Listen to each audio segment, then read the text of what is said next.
Hello everyone and welcome to my General Hospital YouTube channel.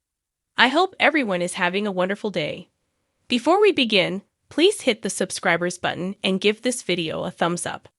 Stella Henry will be at Curtis Ashford's home on Friday, October 13, when she answers the door to an unwanted guest, according to General Hospital spoilers for that day. Stella will confront Selena Wu when she arrives and demand to know what she wants. Selena will ask Curtis to speak with her and will be hopeful that he has changed his mind about selling her the Savoy.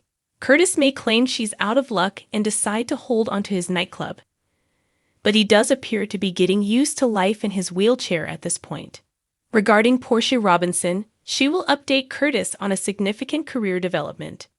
Curtis would probably give Portia his full support and congratulate her on the news after she admits she accepted the co-chief of staff position at the hospital. Josslyn Jax will persuade the butler at Wyndemere to let her inside so she can investigate the castle for clues about Ava Jerome's disappearance with his assistants.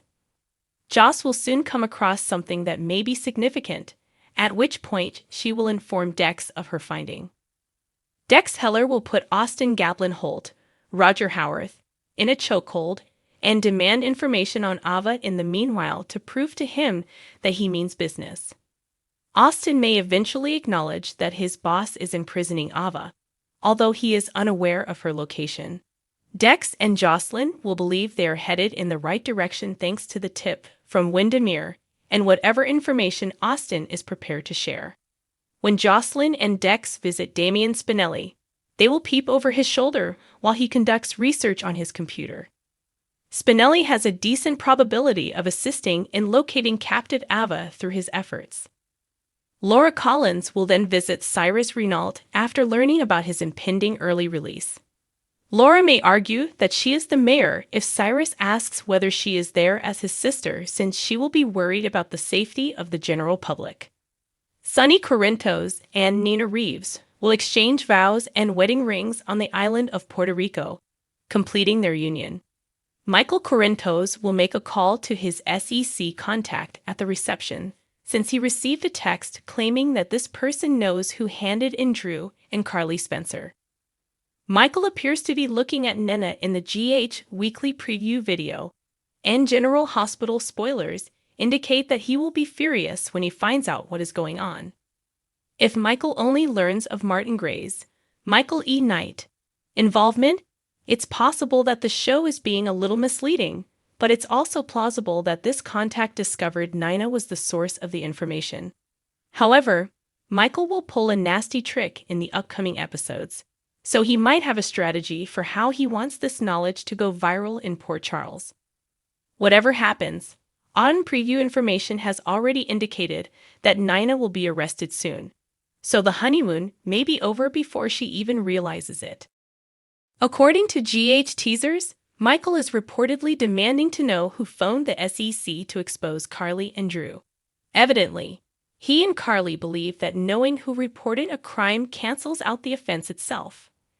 But what if he ends up going the wrong way because of that name? If Michael finally gets someone to tell him who made that fateful call, he will hear the name Martin Gray and question why the lawyer would choose to give in his mother and Drew when the SEC shouldn't know where Marty got his tip from. Whom does he have a grudge against? Then, when he recalls who Marty's principal client is, everything makes sense, at least to Michael. According to a popular social media theory, when Michael learns that Marty made the call, he assumes that Valentin ordered him to do so. He wouldn't suspect Nina because, in his opinion, Marty and Nina don't really know each other. However, Marty and Valentin get along like old friends, and Valentin was instrumental in stopping the ELQ/Aurora merger. Valentin would benefit from removing Drew from the ELQ ward for a while, and Carly might have only been collateral damage in his eyes.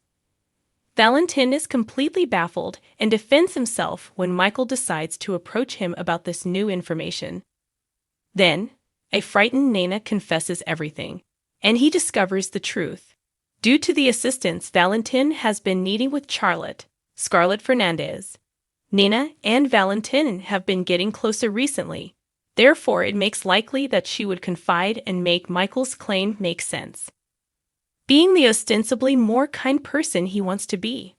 Valentin decides he wants Nina to continue living happily with Sunny.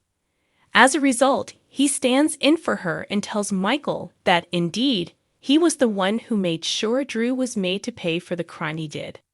Valentin doesn't stand to lose his freedom if he bears the blame for Nina, because it's not like he broke the law by reporting a criminal. Valentin might get into some trouble with Michael at ELQ because of this, but if it means saving his ex-wife's new marriage, he might be ready to take the chance. He will spare her from Carly's anger as well, which is sure to be considerably worse than Sunny's. On General Hospital, Sunny and Nina's nuptials are rapidly approaching. While some fans couldn't be happier, we are aware that some simply can't stand it. But hey, even Michael and Willow have now made the decision to back their parents. And to be really honest, we were beginning to fear we'd never reach this point with them.